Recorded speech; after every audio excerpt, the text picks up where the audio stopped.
10 o'clock, and since we tend to run late, although this agenda doesn't look too bad, it's nice to get started on time. So thank you everybody for coming.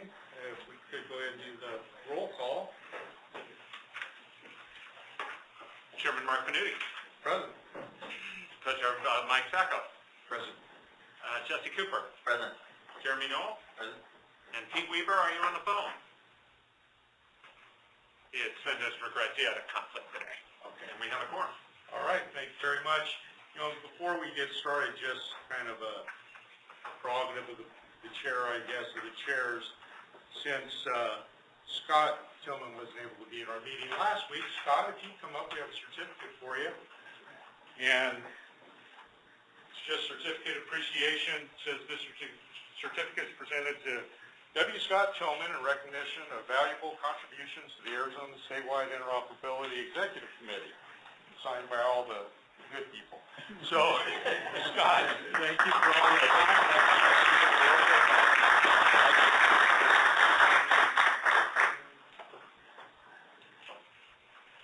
And hopefully you'll really retire and keep working. Enjoy it. I don't have any other informational items. Do you? No? Right? Okay, so on to item 2 is approval of the meeting minutes of September 4th. You have them in our packet. They were sent out. We entertain a motion to approve the minutes. I'll make a motion to approve the minutes as written. Okay. Do you have a second? I can second. Second. Okay. Are there any corrections, additions, changes, anything?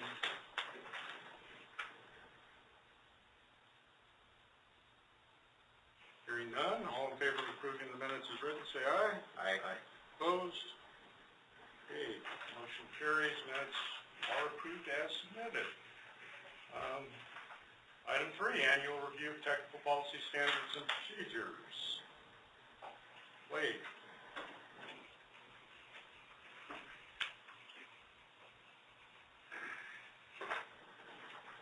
Co-chairs committee, thank you for having us today.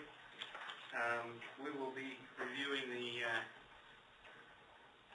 policies, procedures, and this quarter will be our technical review. As we've stabilized, we established a procedure of our standard annual review cycle, and this ensures that each of our documents are kept up to date and allows users input there. Each quarter we have a set of policy standards and procedures that will be presented, and this quarter is our technical one.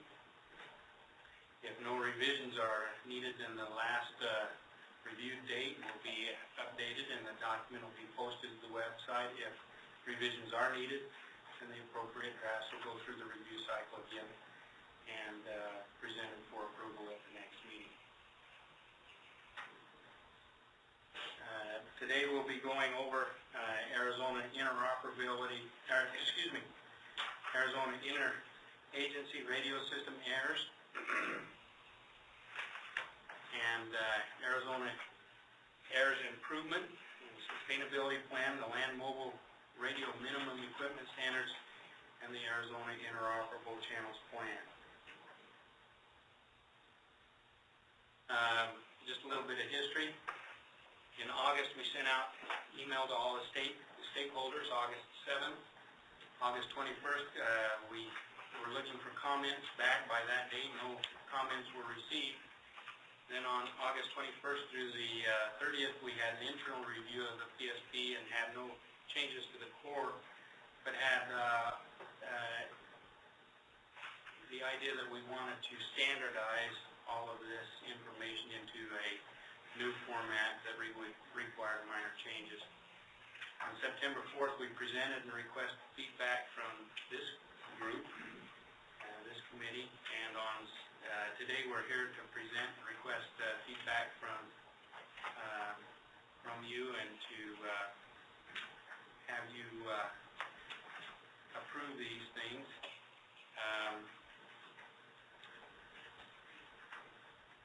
November 19th, we will have the SIEC meeting and present to them for possible approval of the land mobile radio minimum equipment standards and the Arizona Interoperable Channels Plan. Today we're going to have you review the AIRS documents as well as make suggestions to the other two documents. So let's go ahead and get started. The land mobile radio equipment standard is established to implement radio features and nationally recognized to promote and maintain higher level of interoperable communications among our public safety jurisdictions. The first change that we had proposed was a change of the minimum channel display requirement from 7 to 8 characters. The original was 7 characters, the proposed being 8. The justification here was that the concern was raised that increasing the character display would limit the ability of agencies to purchase the radios. However, increasing the 8 characters is necessary for the 2 channels that we have listed there, 8 AZPSIC 5D and UCall 40D. And Mr. Chair, if I may, Jeff Clark with, I believe, Phoenix Fire has raised an issue with this one that was probably deserves consideration by the SIEC, and so if it's your permission, it deals with the 7 versus 8 character display. That'd be fine. We did talk about this at our last meeting. Correct, yes. We had talked about it. Initially, it was 7, and we thought maybe shouldn't we raise it to 8 because most radios are 8. We looked back at the Interop Channels Plan and realized we have 2 channels that actually require 8, but there is a concern with what the impact that will have, particularly on wildfire crews and the Next King radios that they use. Jeff here? Come on up, Jeff. And sorry, wait. No, that's great. Oh, good time to get it out of the way. Good morning, Jeff Clark, Queen Creek Fire Department. That's okay. There's a couple of things I looked at originally on it. Some of the stuff I didn't, in reading through, I didn't realize that it was more in tune with the 8 and the UHF. The VHF definitely, those radios are being used by a variety of different agencies around the state and around the nation. The DPH, the Next King DPH radios, they are a 7-segment radio only, and yes, they are limited, but it's a very large number of organizations through the WUI grants, the Wildland Urban Interface grants that they are applying for. Those are the radios that they're applying for within those.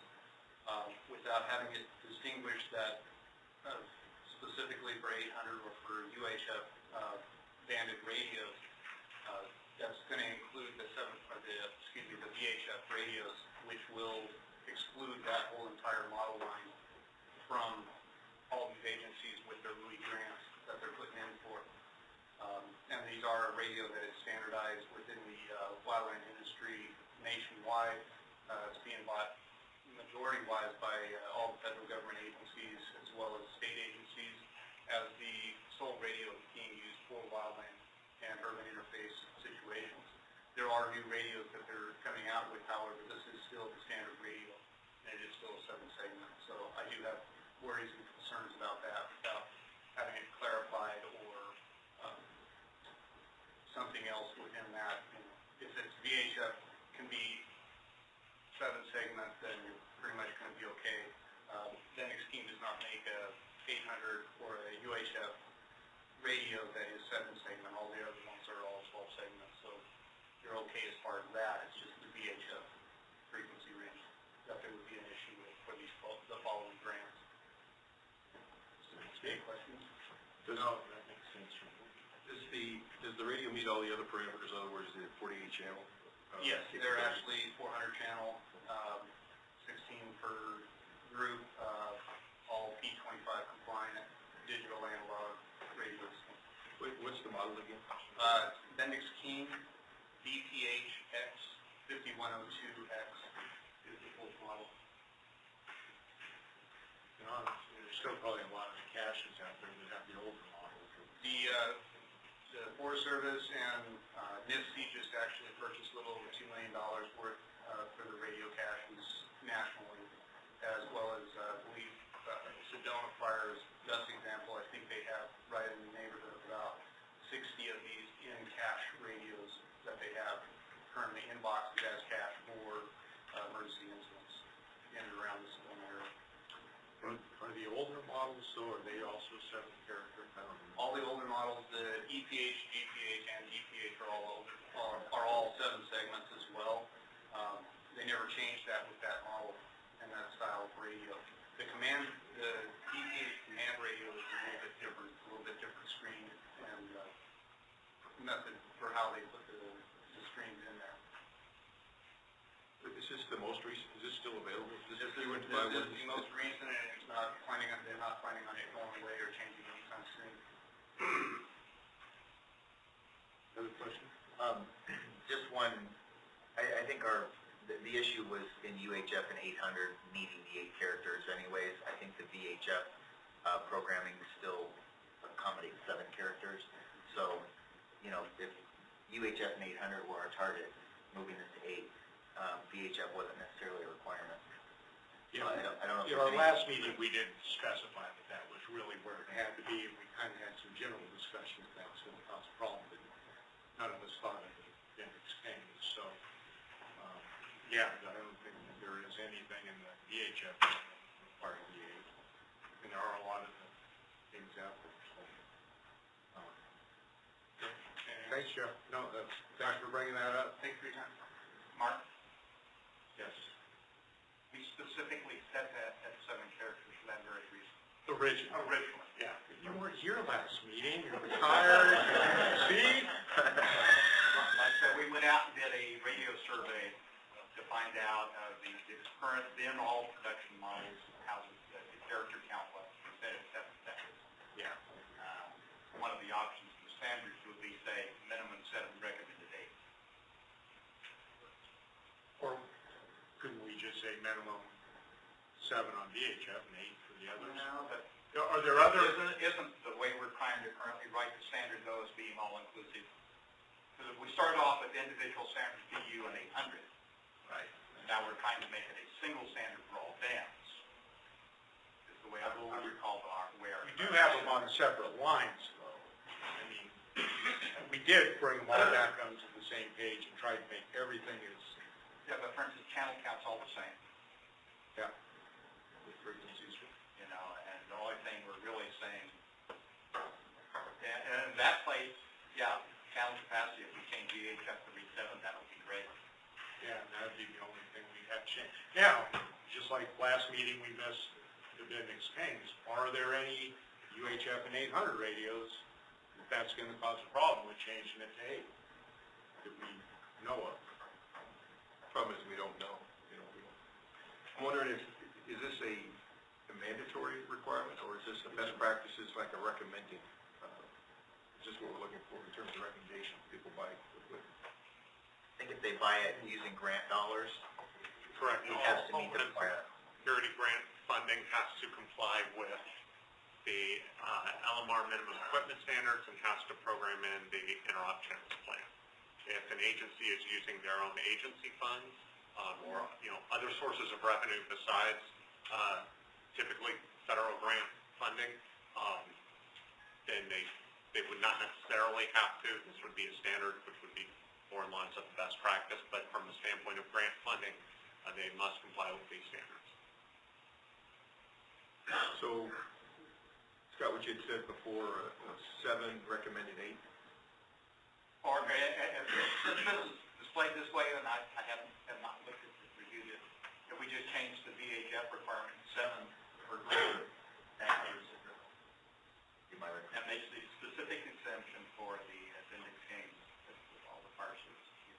Keep the others as 8s, and we're not going to cause any problems. Without going out doing another physical survey. Almost everybody out there is typically greater than 8. Yeah. Okay.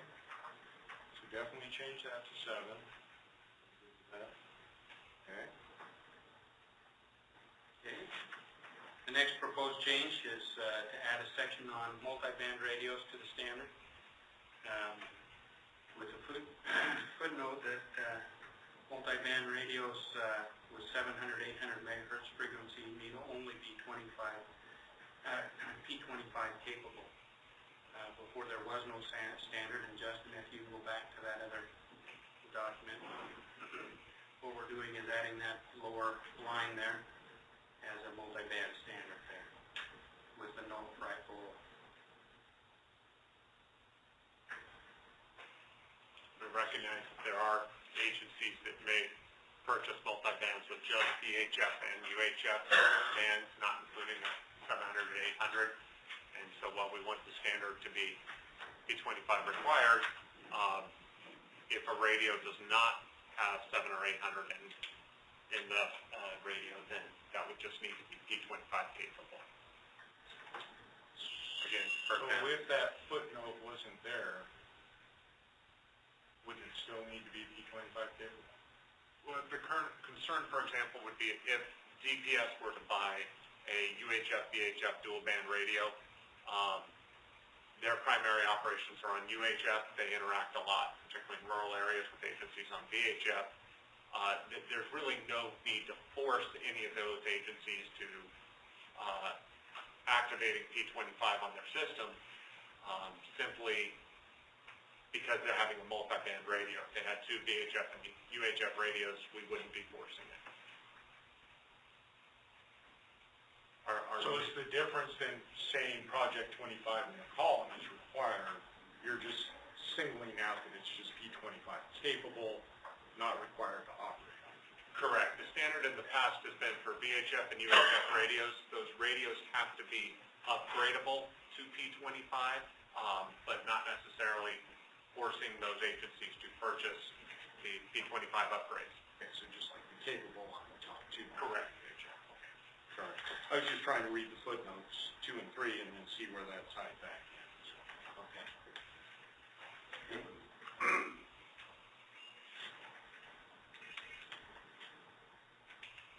Okay. Additional changes that we had were spelling, grammar, and the document reference sections and definition sections in the style. Some suggestions that were not included was to increase the minimum channels from 48 to 128 and expand the VHF frequency range to include the frequencies, the federal frequencies below and above the 150, below the 150 and above the 174. Justification was that the increased minimum standard would require agencies to purchase more expensive radios, the additional channel capacity and the additional range. So any additions? Anybody really see a reason that we should expand that? So you're stating that we should expand that? No. No. Okay. No, we don't need to add the expense and all the radios out there and grant money. Okay. So here's the action item, changes to land mobile radio, taking no action or vote of rejection. The land mobile radio minimum standards will result in the current version remaining in effect.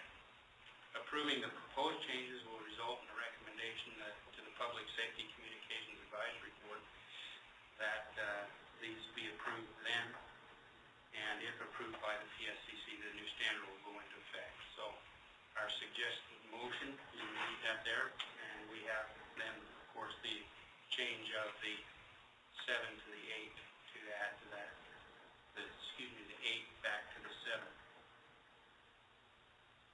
Okay. So would it be an amended motion? Yeah, it'd be an include amended the motion. 7-character minimum for the VHF? It doesn't have to be amended motion. We haven't made a motion. Right. That's suggested. Right. So we can just make our own motion that includes the change. Which I would entertain. So we'll make a motion to recommend to the PSCC that we approve the land mobile radio equipment standard with the change noted from 8 to 7 for VHF. I'll second that motion. Okay, just as a point of clarification, not including the expanded spectrum, expanded minimum channels. Correct. That's all. Correct. Discussion. Anything from the audience on discussion on that? All in favor of the motion, say aye. Aye. Opposed? Motion carries. Thank you. Thank you. The next BSP that we'll be speaking of is the Arizona Interoperable Channels Plan. The first proposed change here was to incorporate the priority programming guidance as an appendix. No actions needed there, since looking at the original one, the priority programming guide was already an appendix to that, and that was my oversight.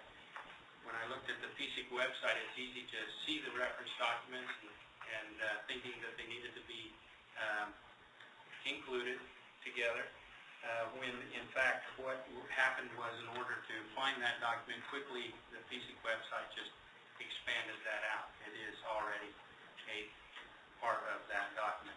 However, to avoid any confusion, we have now titled it the Arizona Interoperable Channels Plan and Priority Programming Guide, so that people can find it very easily as they read that. Proposed change 2, remove outdated footnote from the Priority Programming Guide. This originally read that the Public Safety Telecommunications Council spoke about the nomenclature and why the language was originally to explain why a naming standard was necessary. And this need now, we believe, is obsolete, so we suggest removing that footnote. Just for historical reference, when this document was created, there was a lot of activity at the national level between NIPSTIC, the creation of the NIFOG, the publishing of the National Emergency Communications Plan, and so there was a whole lot of movement in terms of creating a standard, and so we wanted to have that in there initially.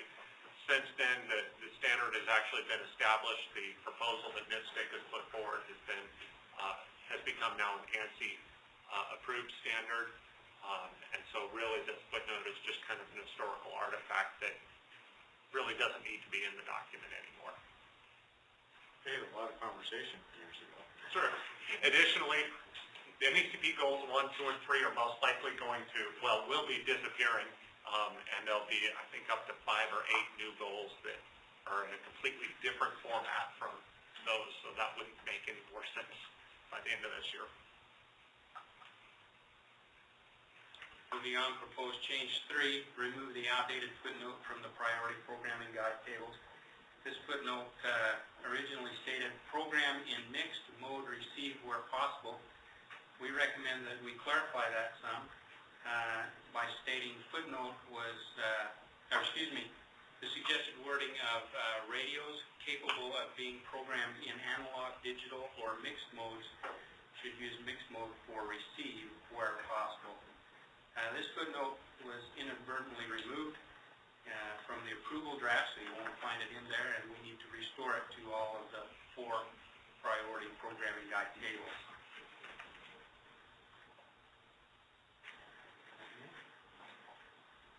Okay.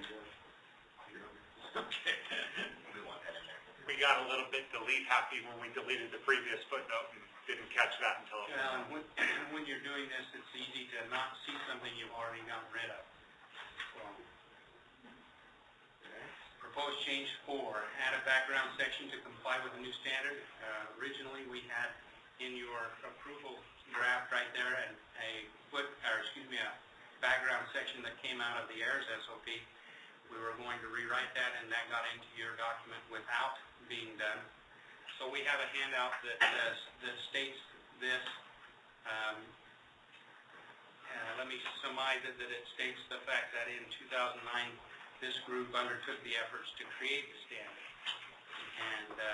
and then it gives the history of this standard right here. So this is what the background wording will include.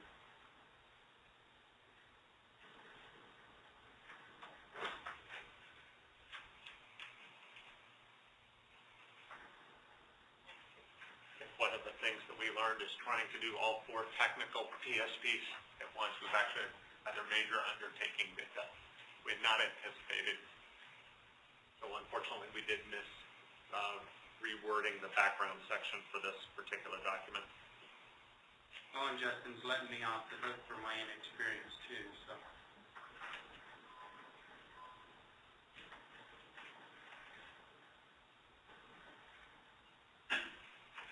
Have we given you sufficient time to read that? Okay. Proposed change 5, add a subsection for restrictions for the use of AZPSIC 5 and AZPSIC 5D.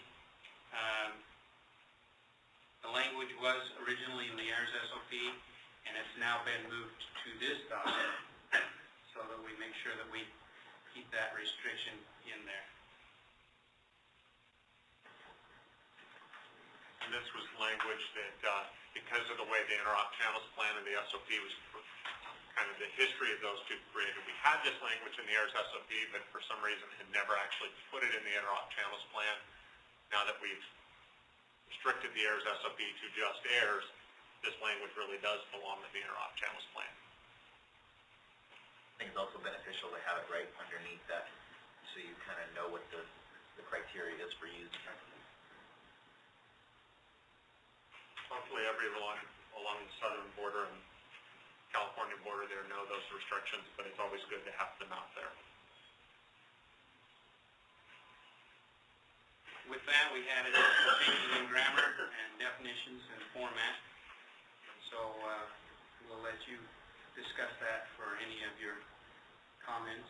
And then the action item will be the same as before, is that if it's approved at PSCC, we'll then see this on November 19th for their meeting.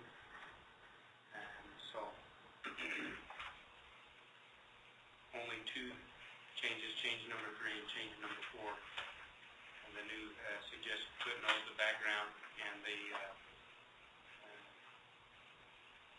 that'll be the only changes to the approval draft.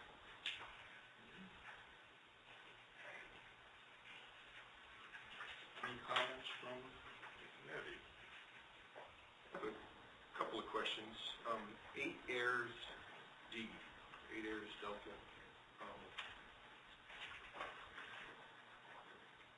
Where is that? Is that a viable channel in the AIRS plan? And where is it located in our plan at this time? The direct version, I know we've had it in the past. I'm just wondering.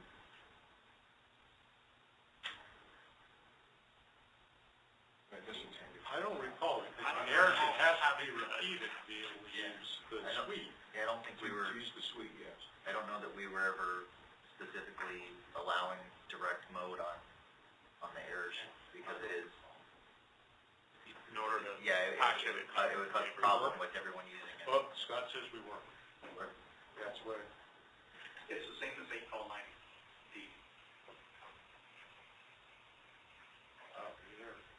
But we didn't include a call 90 direct in this particular plan. Was it replaced, or have we always had 8 call 90? Because I know that was the concern, was if anybody else is coming into this region, they don't have 8 AIRS. They don't know what that is. But the 156.7 8 call 90 was something that would be standardized for anybody coming into the region, or if we were sending anybody out of the region, they would be looking to find 8 call 90 in their plan. Which is why I think that was the purpose of making sure we included that in this standardized plan. But I think that left out any direct 8 call 90 direct or any 8 AIRS direct. That did not leave any capabilities to include that.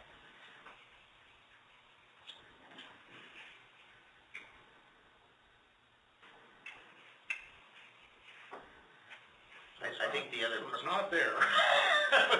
The other thing, Mark, I think was, and maybe Scott can correct me, but rather than having folks use 8 AIRS direct, the preference would be, why don't you go up to 8 TAC 91 direct and use that for a direct channel and not interfere in any way with the AIRS frequency. I think that was the recommended practice. So is there a reason we think we need is there something else we're missing?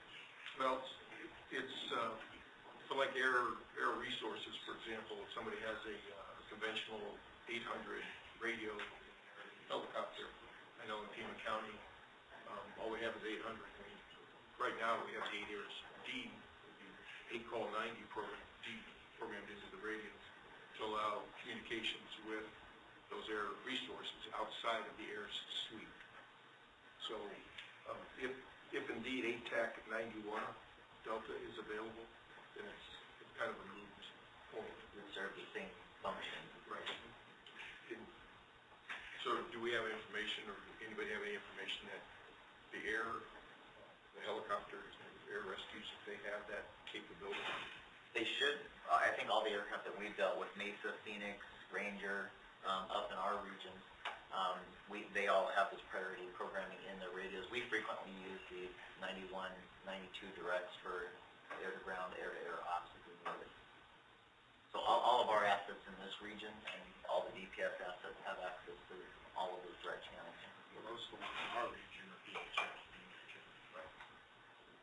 Likewise down in Pima County, but we only have the 800 radios, so this is a good communications capability for us. Okay, that's fine. And then the second question I have is programming. Are people actually programming 8 Airs 1 or 8 Airs 2 in the radio, or are you programming those as Airs 1, Airs 2, Airs 3? I know in our region we've done that because with multi-band radios coming in, you can have the Airs 1, you can have 8 Airs 1. If you just put Airs 1 in there, with a multi-band radio, you have different capabilities. So even in our 7800 only radios, we're including the 8 Airs 1 as the standard programming, and I think most of our partners in the region are all doing the same. VHF and UHF. The Airs. We do the VHF. The Airs. Okay. And we added that due to the multi-band technology because you theoretically could have all 3 of those Airs capabilities in that radio and would need to know which one you're operating on. Okay, those are the only questions I have. Okay. Anything else for us? Any audience input on this one? The other reason we dropped the Airs Ds because of limited channel space. Otherwise, an 8 call 90D or an Airs 8 Airs D would have made sense within that exceed 16 channel count we had allocated to. I think that's the other reason we dropped the direct options on the 8 call 90 channel. Right, there's no other comments. I would entertain a motion to approve this policy standard. I'll make a motion to recommend the PSCC approve the Arizona Interoperable Channel Plan and Priority Programming Guide as presented, and the approval draft for the following usage footnote and the new background. Okay, thanks, Jeremy. You have a second? I'll second. Jesse seconds. Any further discussion? Okay, all in favor say aye. Aye. Opposed? Abstentions? Okay. Motion carries. Thank you. On to the next one. Number 3 of 4, the standard operating procedure for the AIRS state plan is used as a statewide interoperability system known as the AIRS. It's intended to inform monitoring, dispatch, and user actions regarding the system.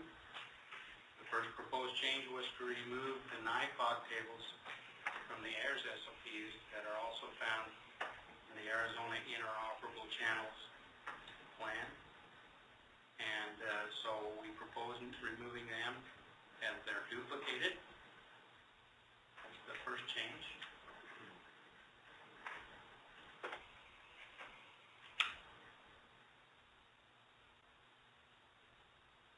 There were no other additional changes in that document.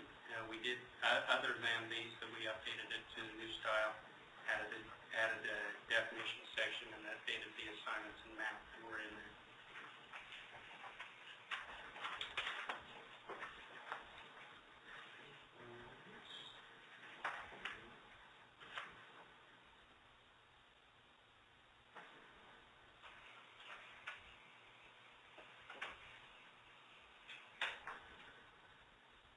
particular map some of the locations, since this map, I believe, was from 2009 or 2011. There were a few locations that were still listed as pending, so those words have been removed.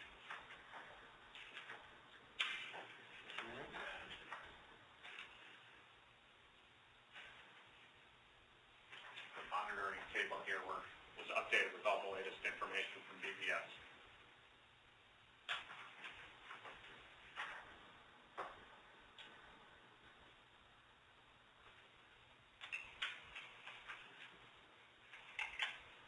Okay. Comments from the committee? Any public comments? No?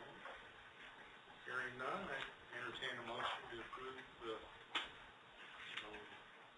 standard operating procedure recommended update, removing the NIPOD channels.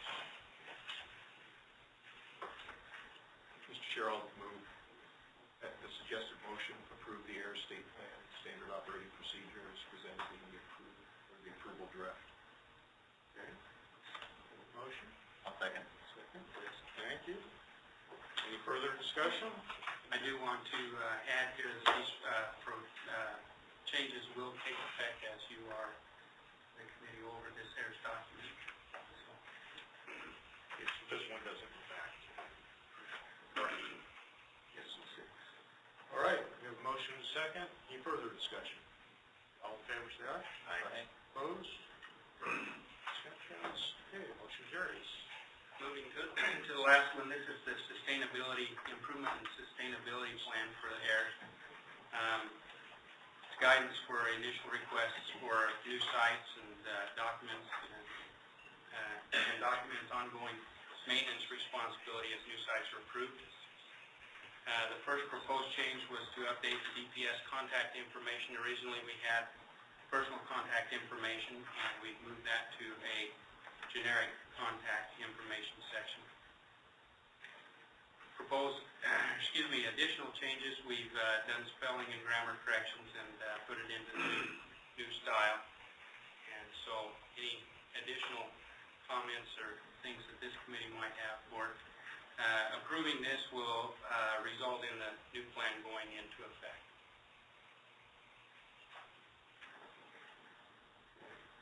Jeremy, are the contact numbers the correct ones on the back? It's the very back to back page. Yep, sure. And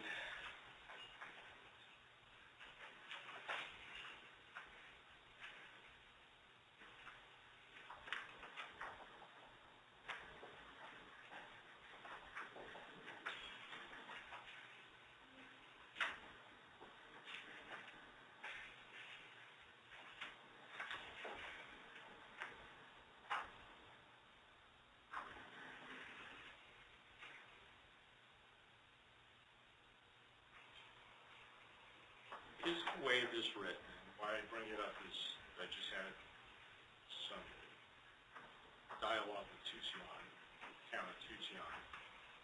The way we list infrastructure equipment, it looks like we have to have backhaul, or it has to be monitored somewhere. Is there an ability for somebody to put up a site that's not monitored, or not both? Because there are some sites out there that aren't. Jacob Lake, etc. So if somebody's doing their own, can it be a freestanding site, the way this is written? That's more of a, let me look at the way it's written. I mean, from a technical standpoint, I would defer to DPS on their preference on that. If from technical, I think it could be as long as you don't have the, the coverage areas overlapping too much and you have issues where you're going to get into each other, different regions. Part of the writing, I'd have to look. It's just in 2.3 is where I think it brought the question to my mind. Maybe I'm just reading it. Mark, Yes. one example we did allow, for instance, the slide out there, SIEC.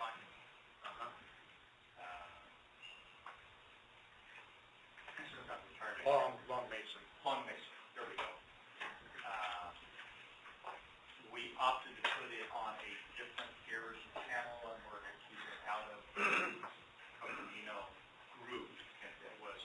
did not have backhaul. And why have we got to the point where they can provide backhaul and probably change it and put it into what the name of the utility go with? So probably somewhere like Tucson, that's what you want to do anyway, because the Billway is the site right there, even though Jacobs Lake's not. Right, you know, it's like, I think, Justin said, it's the same for DSW and Divide, there's appropriate, you know, where they will support it, we can find it from other air treatment, find interference, you know, and whether or not the standalone building needs to be one that's integrated into the system. And I would note the sentence that I have highlighted there, which I think does allow for some flexibility on this, that the specific requirements will be discussed with the proposing agency based on their selected communication site and availability of access and integration into the DPS microwave network. I think along the way, the key aspect of this plan was we wanted to make sure that conversations were happening between proposing agencies, DPS, and surrounding agencies. And that was really the driving intent here, as well as give people an opportunity to expand the air system.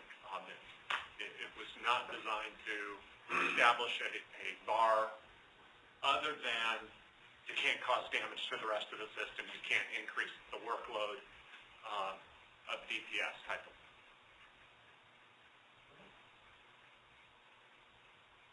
Comments? Any other comments from the community? Would this document apply, Scott's example, for example, would this apply when an agency wanted to modify their air suite? That is our view right now, that this establishes a process for how local agencies can begin those conversations and have those conversations. Again, one of the key elements was we don't want to be making changes to the air system that haven't been fully vetted with all of the stakeholders that are affected by that change.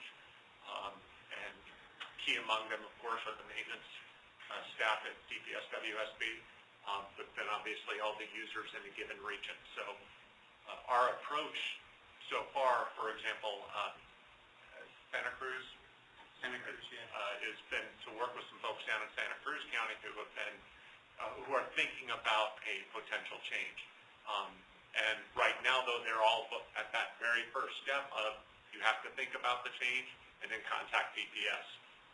Once they work through their conversations with DPS, and it would go through the public comment periods, the discussions among the RAC, et cetera.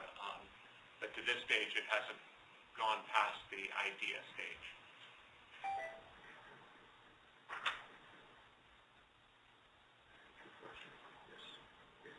Any other comments from the committee about the audience? Good on that? All right, hearing none, I entertain a motion to approve this standard.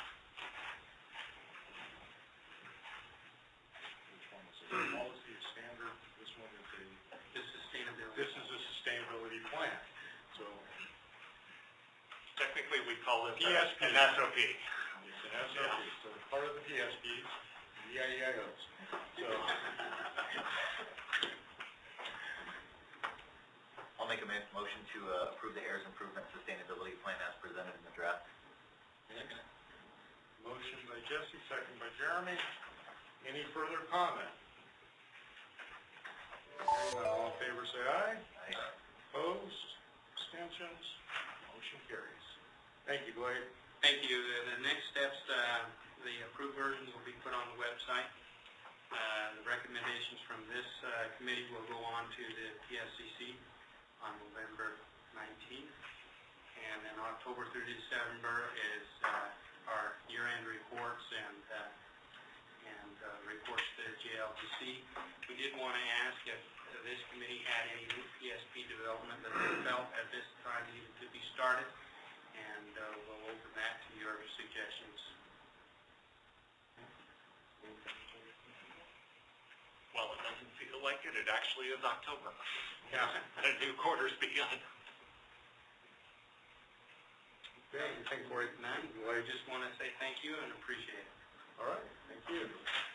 Okay, moving on to item 4, Arizona Public Safety Broadband Update. Thank you, committee. Let's see here. Go on. All right, we're going to start off with state and local implementation grant program status. This is Arizona's portion of the National Public Safety Broadband effort. First step being required to work with state, local, and tribal jurisdictions to define roles and responsibilities and coverage requirements and so forth. As you remember, Arizona's portion of this is about $3 million, and we have an in-kind contribution matching, and Darren is now handing out forms for you to fill out. You can fill them out and pull them top to bottom and then hand them back over to the other side. We appreciate it. For this effort, NTIA has established 2 touch points. First was within 30 days of the grant, come up with the baseline expenditure plan, which establishes the deliverables at a high level, what we're going to provide during this effort, and also the spending plan at a quarterly level. We completed that.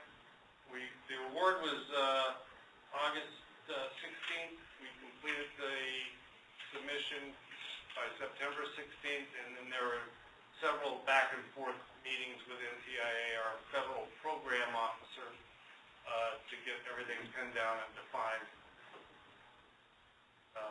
both ways.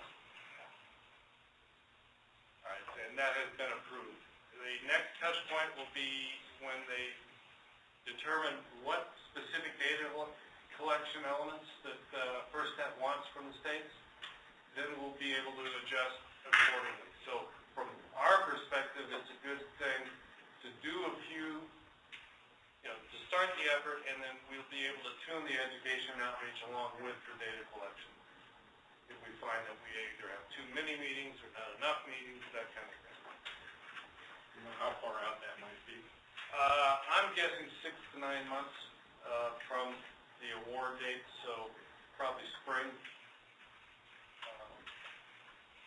So our next steps will be to develop the detailed plan, assure that all state, local, and tribal entities, we have established meetings where they can attend, develop the project and schedule an expenditure plan, and then the actual content of the education and outreach. And remembering that most local jurisdictions have not really heard of this and don't know what the impacts are going to be, so we'll be starting, the SIEC and the PSCC have the benefit of well over a year's worth of input on this, and so we're definitely going to pay attention to starting at square one with these education outreach sessions. One thing that we want to discuss and let you guys know what the impact of the federal government shutdown is on this effort. The First Net staff are exempt, and they are working. The NTIA SWIC grant staff are exempt and working, so we've been able to get our next milestone, which was the baseline expenditure plan, done. They don't have any support staff, so it's been a little slow getting things done for NTIA. Also, the NIST grant personnel, so the NTIA approves everything, and then it goes over to NIST for actual funding through the, what's the system? ASAP? Correct. Okay. ASAP is the grants system. And we're not sure whether we actually have the funds in place yet, but we think we're in the right ballpark because other states have been able to get on. We're waiting for our passwords right now. So we'll find out. NIST is essentially the fiscal agent for NTIA for this particular grant program. So NTIA is the one providing all the program oversight for the grant. NIST is the one that actually releases the money and says, yes, this is fiscally responsible type of things. And so we're hoping they got the money into our account before they went on furlough. Basically. Even though FirstNet staff are exempt and working, the Department of Commerce lawyers are furloughed, and the FirstNet staff can't do anything publicly until the lawyers look at it. And so they've been impacted. FCC staff are furloughed. Databases are unavailable. If anybody has found a way in, let me know. But we have not been successful. So in terms of FirstNet and the BTOP recipients, the STAs are not available and they can't license BTOP recipients, although that process is already in place, and for most of them, Texas and Mississippi are still negotiating for theirs. All right, FirstNet update. The board meeting of September 23rd, the big item on the agenda was the special review committee that was looking into the allegations from Paul Fitzgerald. The committee and lawyers found no illegal activity by board members, and they went through all the emails and all the meetings and so forth. Although there was recognition that there was a perception issue, and they're going to work on that and repair that issue. It's been in the media a lot, but generally I think Paul brought up a valid point, and the FirstNet board is paying attention to it. So I'm just going to leave it at that. The other big item was blanket purchase agreement to 3 professional services firms to hire FirstNet staff. The total amount is $67.2 million. And basically, it's a blanket kind of umbrella, $67 million, that each of the 3 firms, when FirstNet posts a position, each of the 3 firms is going to try and fill it.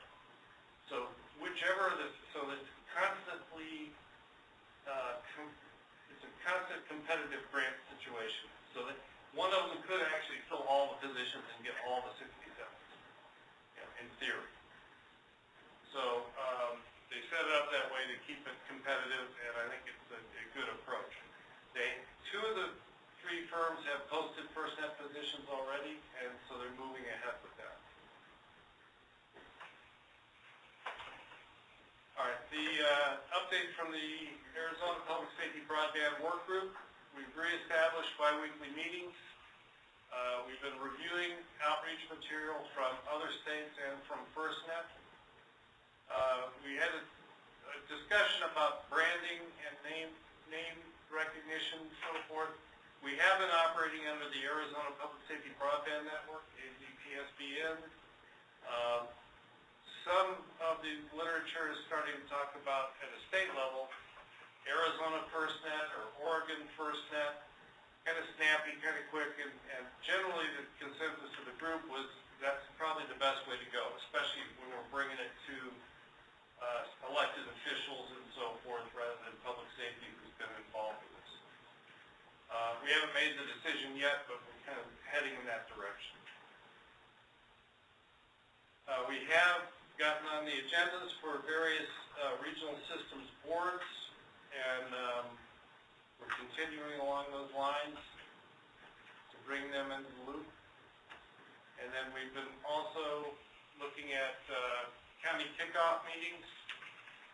So if we take this fourth quarter, calendar quarter of this year to get the plan all detailed out and the content developed, then we're targeting like January through June to go through 15 county kickoffs. Now we've combined some that make sense because they've got combined CICPs, let's say, and then also just to shorten the timeline to try and bring more kickoffs in a shorter period of time. We're also working on how we validate. We've actually contacted the agencies during the education outreach, established points of contact for collecting data later on, how we manage and maintain the in-kind contributions rather than have everybody sign the paper form. We're trying to work on an idea that if you've already given us your information, just letting us know you're here is all we need. So we're trying to work through that. And then another thing that's come up is the work group members, there's about 20 of them have already been handing out our information to their Fire Chiefs Association or various sundry meetings, so we need to track that as well. So like Bob Hollister just shot me an email saying, oh, by the way, I was at some meeting and I handed out your handout. So we need to keep track of that so we know that, yeah, that's another deliverable for this process. Just on that timeline, Sure. Michael, since normally you guys are all at the Flagstaff in July, is there any reason? That's probably reasonable to go ahead and make that part of the powwow. Because there's a lot of agencies there. Right. in July. I want to get to Flagstaff twice in one. Well, that's fine, come on up. We can have overlay in June. Flagstaff as far as Yeah. I'm concerned. We ought to schedule that for August. Okay, some other things that are going on nationally. The APCO Broadband Committee has kick-started their own education and outreach to the APCO members themselves.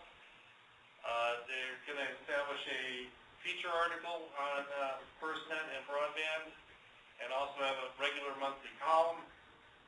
There'll be a new highlighted website. Right now, FirstNet is about 3 levels down in their navigation on their website.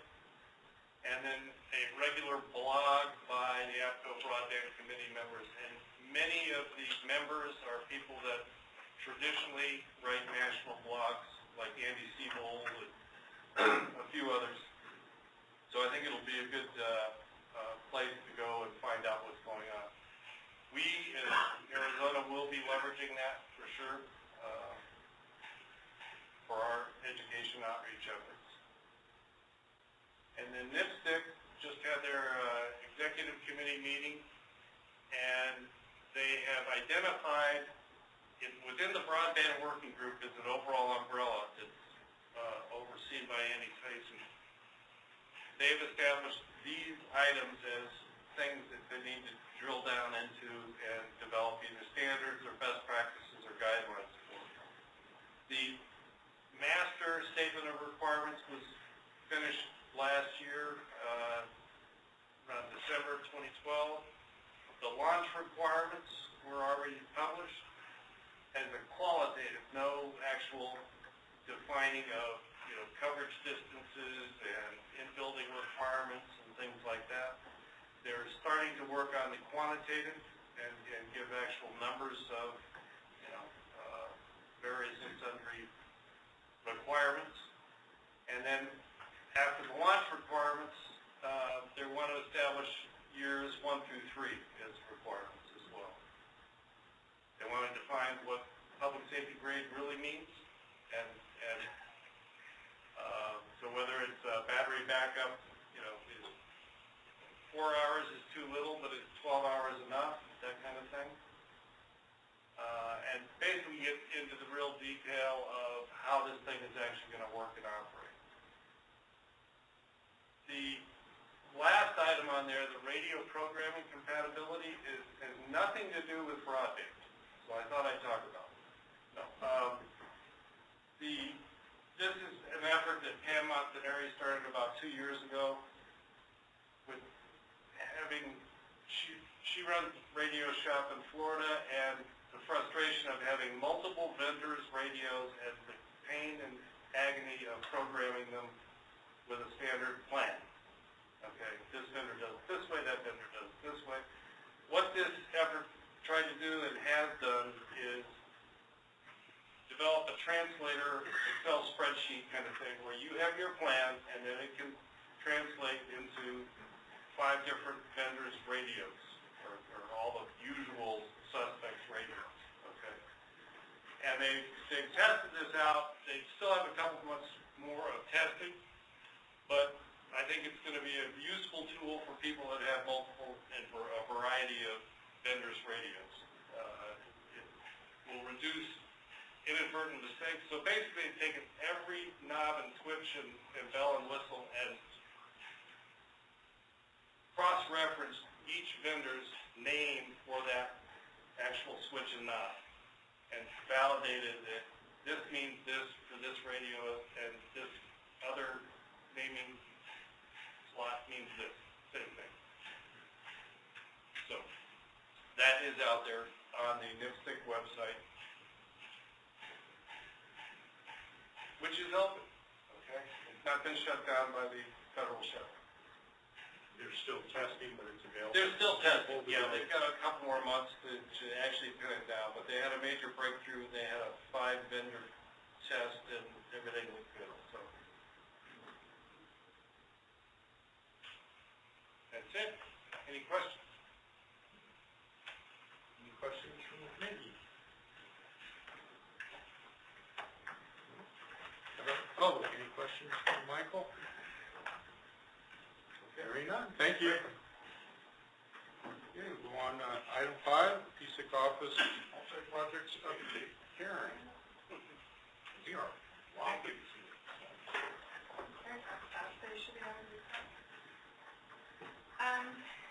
Last year we were awarded 5 TAs, so we've been doing real well. We've only got one that's in progress, which is a good one to have in progress. We've gone through the communications tabletop, which you heard a presentation at one of our meetings from Rob Raleigh from Coconino County. We did our comm unit tech course up in Flagstaff. The mobile comm vehicle support, we've got great SOPs for the Toad and the Bullfrog, fixing smart options. We did a lot of work on this. We've got a really good document system in every Toad, electronic and hard copy available so people understand how the vehicle works. And you can just open it up. It pretty much walks you through what equipment's in there, how the equipment works, and what the procedures are for that. And then as a bonus, we got a video SOP, which we'll show you just a taste of that Mark did a really good job of walking through by video how each of these pieces of equipment work as well on how to set up the vehicle. We also have our in-progress one that's going to be the outreach planning and data collection for broadband, which Michael's got and he's working on. So this is one of our videos. The one thing that's cool about it is it's broken up into pieces. So if you just want to watch a little piece of it, you don't have to watch the whole thing to find what you want to, like how to go to the satellite. So this is an overview video. Or not. There you go.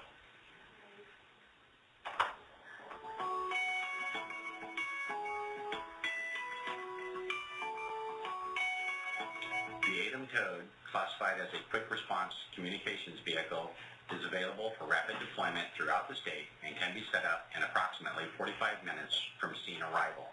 The vehicle's primary purpose is to provide advanced communications support to incident responders for a short time, 48 to 72 hours.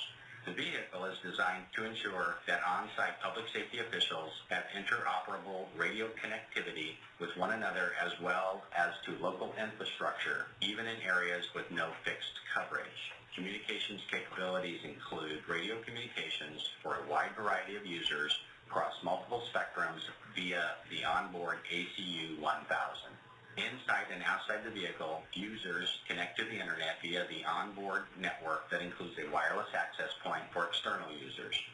Fixed IP telephone connectivity is through an onboard broadband satellite system. The vehicle includes an IP camera mounted on an extendable mast with pan-built zoom capabilities and viewing inside the vehicle.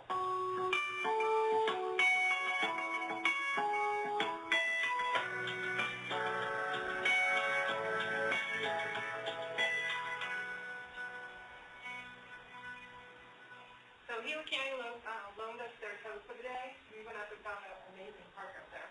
And just spent the day going through creating these videos. And like I said, each one's a little piece so that you don't have to watch the whole big thing.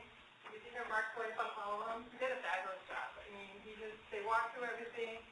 We had some great tech support when we were going through this in terms of lots of diagrams, lots of things like that as well. So one of the things we've talked about that we want to do as a next step is marketing, make sure the agencies know what's out there and what these can do and how to get a hold of us. So there's also, you notice probably on there that there's contact information for how to call a Toad out.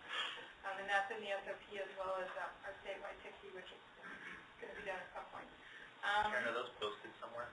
Or will Not they be? yet. I know, have you gotten a blessing yet to put them on your website?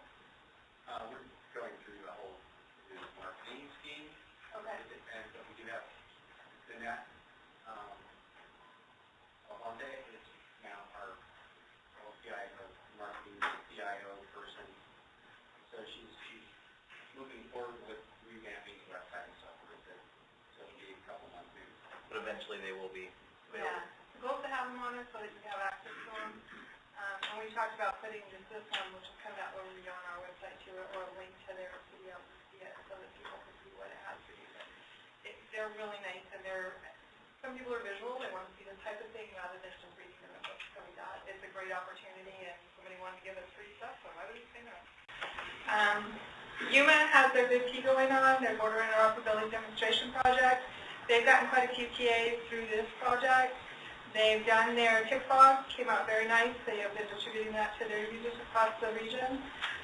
They also had a communications-focused exercise workshop, which we also broadcast over the web, that was integrating communications into exercises. And then they just had their functional exercise on the 1st, where they brought in all their agencies and they showed how they can use data and how they can use their radio across a very large group of people with state, local, federal, and tribal. Their CAD system's pretty interesting because they can take calls and pass them on to each other between all the different agencies. And so somebody answers a call, they don't necessarily have to say, make another phone call, they just enter a CAD call for service and push it off to the right agency. And then they can all add data to that, or add remarks to that call together. So they've got some pretty good stuff going on down there, so we went through, we assisted with that, and then they'll be having an after-action report on it in November. The other thing they've got coming up in the beginning of next year is they're going to be doing SOPs, taking some of the after-action items from their data and their radio and putting together some SOPs for that regional system. And then they're going to be presenting to give us more information first in February. Tomorrow, we are going to be up in Yavapai County doing their TIC-P with them. We've had a kickoff workshop with them already. We'll be doing their development workshop. Good opportunity. We really want to encourage people to attend November 19th, the value proposition of the communications unit.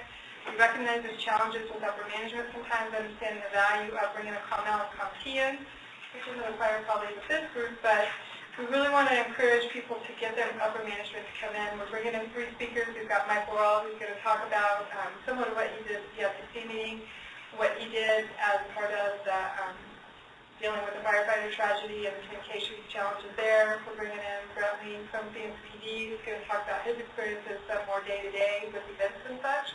And then we're bringing in Mark Cady from Worcester Fire, who was deployed out to Sandy, and is going to bring in some ComL and ComT experiences that he's had as part of a group up there that gets deployed a little more frequently.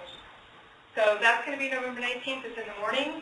The PSCC meeting is in the afternoon. Break you for lunch for a little while, and then I'm going to come back. But I think it's going to be a pretty exciting seminar. So we're looking forward to that. Just a little typo. Yes, till 12 a.m. You don't want to come at midnight? Well, you know. Come on. It's a really long one. Thank you. PSCC meeting in the afternoon, and then for the quarter next year, we're putting together, like, working on a communications unit field day, and they have their first planning meeting this afternoon. So pretty excited about that as well. It's a great opportunity. We did a great job with it last year, and so we want to carry that over again this year and provide some more opportunities for our ComL and ComT. Upcoming meetings, the Southwest Border Communications Working Group. This is a great meeting for those of you that deal with border issues. Bring people from all the border states, New Mexico State, Texas, and California, and talk about the different border issues with OEC. Statewide exercise is going to be November 6th and 7th, and this is just like the Apple Western Regional next year. They are looking for people to present. So be sure and put on the calendar when the conference itself is. The Western Regional is much bigger than the state conference. It's all the Western states that are invited to this, and then, again, they're looking for presenters. We attended the Southwest Border meeting in August of this year, and just to give you some updates on some things that happened there. Sue Swinton, who's one of the first net board members, gave a great presentation talking about the process and status of the section negotiations. She's the one negotiating with all the different states. And so she kind of gave us a nice high-level overview. Talked about how important the public safety grade deployment was going to be, recognizing that public safety does expect higher standards than your normal cell phone provider, so making sure things are hard and reliable and secure. She talked a little bit about working with Texas and New Mexico on border issues. They're looking at working together on their project and coming up with something that deals specifically with the border and how they help the different challenges that they have. And then there was a really good audience interaction. She just stayed and answered a lot of questions about what people had to talk about. One of the big pushes from the audience was reminding, or first, to please keep putting reminders out that this is not going to replace LMR. We still have to pay for that new infrastructure. So she was very cognizant of that. She heard it from a lot of different people. So I think she walked away with some good information there. We also got updates on the different broadband initiatives that are happening. So BayRICS, the Texas SWIC talked, the New Mexico SWIC, and then LA RICS. BayRICS is up in San Francisco, working on their project. They've been going for quite some time. Cross-border communications, this is a program that the Department of Homeland Security has been working on for several years now, and they finally have it up and running, and it allows the Border Patrol and the New Mexican C4, which is their dispatch center, which is basically their 911 center, it allows them to talk to each other.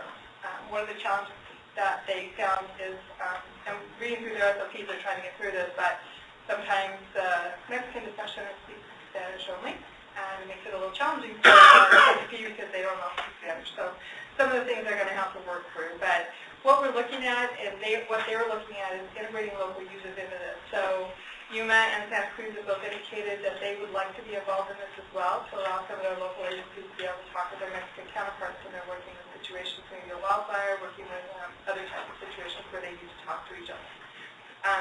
DHS still has some work on that. We are hoping sometime in the future. They talked about making the SWIFT office the go-to person, so if anyone wants to join, they fill out an app, submit it to the SWIFT, goes to OEC, and then over to DHS. Right out there. So that's still in the works. Health Safety Communications Administrator Forum, Dave Stevens gave a presentation up there. He also gave the same presentation he gave to AZPSIC. And then BP, Yuma, and San Diego both gave updates on their progress at that meeting. Ooh, that's horrible. I'm sorry. Should not eat twice. 6P development. Just wanted to show you that the state's doing great as far as 6Ps. We will be done with every county by the end of the year. We've got AZPSIC tomorrow, and then Gila, Graham, and Greenlee. Gila's doing their own 6P, and then Graham and Greenlee are doing theirs. We met with them on September 24th, and they're going to have their draft final within the next month or so. And so we've got a couple other people that are looking at their 6Ps. It's about time to start reviewing it, see if there's some updates. So good news for Arizona. RICO project, just to give you an update, we talked a little bit about this before. The Bernardino Mountain is up and running, and Yuma has started making appointments with all the different agencies that are going to be on the dispatch channel, which is very similar to what we have here in Maricopa. It allows all the different dispatch agencies down on the south end of the state to talk to each other. ADAM's going to be included in that. They have their equipment they're going to install themselves. They're looking at moving, and I don't know if Yuma may know more about that, so they haven't decided how they're going to participate, if they're going to. But Yuma has scheduled all the different agencies, several county agencies, several local agencies, like Santa Cruz, Nogales, Cochise, to all be able to talk together to each other, dispatch to dispatch, not road units. And so they're going to send people out to do towers on October 28th, and once that's done, they'll start doing console integration. We did create a SOP. We worked with the different agencies on this when we very first started the project, just kind of guiding them how this channel will work. And once we get that equipment in and up and functional, and they kind of understand a little bit more about what their options are, we'll finalize that and hand it off to them. Comms unit recognition, we had an MCU work group meeting on October 8th, and congratulations to Rob Parks. He is our newest CommT. So, I'm a CommT and a CommL. Did CommL 4 months ago. Right here, there she goes. If those of you that know Ron know that he's great at what he does, so congratulations, well deserved. And then, so we've got stats here, 24 individuals representing agencies from the county have been granted recognition of either from RCC. And we do have that list on our website if you ever do need it. Sure. Just had one. Oh, I forgot.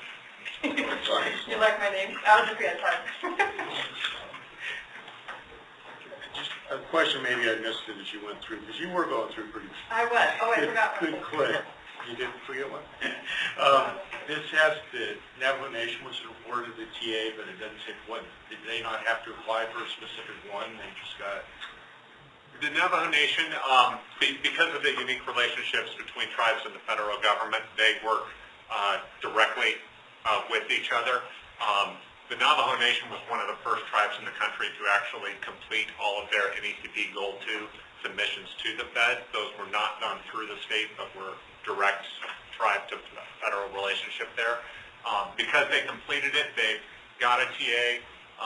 Actually, Karen, you went up there for the meeting, so I'll let you talk about it. Yeah, they got a TA directly through OEC. It doesn't come through us at all. It's a different process. And so what OEC did is they met with them and they kind of had a chat with them and say, what are your challenges? Here are some options. Same catalog as we provide to you all to look at. Here are some options. Let's have a conversation about what you see would best benefit you. And what they came up with is a TA that it's just interoperability, basically. It's identify what are your resources. They have some big fairs up there. Because of how they're situated, they work with Arizona, they work with New Mexico, so they have a lot of different relationships. Yeah, we work with them a lot. Okay. So. Yeah, and what they looked at was bringing in, and this, unfortunately, because of all the issues they've been having up there with flooding and things, they haven't been able to really push this through very quickly. They've just been inundated with dealing with the issues surrounding the county, but they're looking at bringing in executive management from the different agencies and kind of having discussions with them about what the interoperable options are. And then once they're done with that, kind of taking it a step further and looking at, okay, now you've got not an exercise, not anything like that, but now you've got a big county fair and you've got all these agencies coming in, let's see how that works for you and let's see how that helps, how did this training affect how you did your next event. So I don't know, their goal was to do the county fair that was in August, I want to say. It's not a county fair, but their fair they have up there. And they missed that because of everything that was happening. They had a new emergency manager come in, and she was trying to play catch-up, and she's kind of trying to oversee some of this with a couple other people from their employee agency. So I've been touching base with them once a month, and OEC's trying, they've got everything kind of ready. It's just waiting for them the Navajo Nation to be ready to do it. It's a good opportunity. The one thing I did forget, since you talked about TAs, is we did put in for 5 TAs. We went through all the stakeholder feedback that we received, as well as the PSIC and SIEC. And there on the front, we have a list of what we put in for. So the communications training course, we talked a lot about the fact how expensive it is right now to put on COMT classes. So we want to get a good cache of trainers within our state to be able to teach us classes and bring our costs down to provide more classes for that. All hazards comms unit exercise, that was brought up at our meeting, wanting to get more of our COMLs and our COMT task force signed off. Getting a statewide TICFOG going, bringing in all this information and putting it in one central location to make it a little bit easier. We've been looking at what Oregon put together, and they've got a pretty good document they have and that they provide to their users. It's very helpful. The auxiliary communication workshop, we know we've got a lot of potential there that we'd like to go ahead and tap into. And then SOP development workshop. So, That one specifically was to update ADEM's emergency alert, warning, and communications plan. Can remember things. I'm glad you did, because I didn't. Okay. Were there any other questions, or I can't talk that one? Okay, moving on then. Item 6 is called the public. Do you have anything anybody would like to bring up? So our next meeting is Tuesday, January 21st. Here. And the next PSIC meeting is the 19th, and before that's the little handout we have, but it's only 9 a.m. to 12 p.m., not 9 a.m. to 12 midnight. Hi. Good morning, ladies and gentlemen. One of the things that had been requested of me while I was sitting on the other side of this microphone was to add some additional frequencies to the interoperability license. Fortunately, I've not had that opportunity to report on that since that was accomplished. The interoperability license the state has not, and it shared essentially through the AIRS MOU, now includes and I don't remember the formal titles out of the NIFOG the VHF VMID channel, while it's not specifically recognized in Arizona, it still becomes a licensed asset for ComEls to use.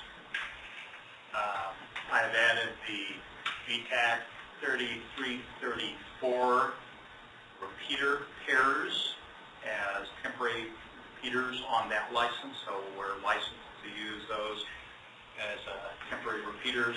Also, I went ahead and added the marine channel that's available to us in Arizona with exceptions of La Paz and Yuma County. So those frequencies are licensed, also licensed as a temporary repeater. So we now have additional licensed assets for ComEl access, and like I say, the repeater side has been licensed there. The standard VTACs, UTACs, and whatnot are licensed elsewhere under DTS as temporary licenses, but that brings up the interoperability groups to, I think, pretty much everything that has been requested. Great. Yeah, because we did include VMed 28 in there in those the repeater pairs, so that's great. So that's just an update for you that has been accomplished for the Great. Thank you, Scott.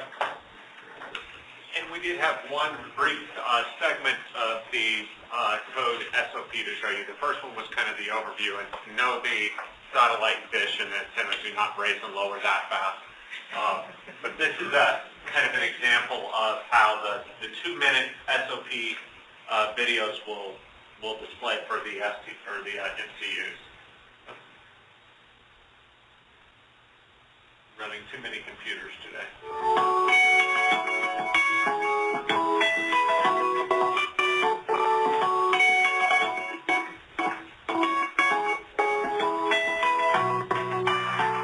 To show the stabilizers, ensure the switch is on. Hold the 2 toggle switches in the up position until these stabilizers are fully seated against the vehicle body. So continue to hold the stabilizer toggle button in the up position, and you will shortly hear a different sound. When they speak against the vehicle undercarriage, they make that noise. And they're stowed. When shutting down the mobile communications unit, after turning all equipment power off, go to your circuit breaker panel and ensure that all circuit breakers are turned off. The last step in turning down the... Well, we even have it here locally, but for some reason my computer's not moving fast enough today. So, but again, as Karen and Mark said, all of these videos are going to be on the computers inside the MCUs. We're going to look at ways to post them on ADEM's website and some other ways of marketing and getting these out. But really the great thing is you take the document SOP, and then within that document there will be links to all of these SOPs. So if you needed to figure out, okay, where exactly was that switch again to raise and lower the support, or what was the proper order for connecting and disconnecting the shore power without shorting out the entire vehicle, there's a video that steps all the way through everything. Sounds good. I would assume they have it printed out also in the vehicle to look through. Correct, yes. Yeah, each of the vehicles Well, have a I don't laptop, know, but okay, any other comments from the committee? Questions, anything? Anything from the audience? Hearing none, I would entertain a motion to adjourn. So moved. Is that a second? Second. All in favor? Okay, thank you very much. Thanks, Scott.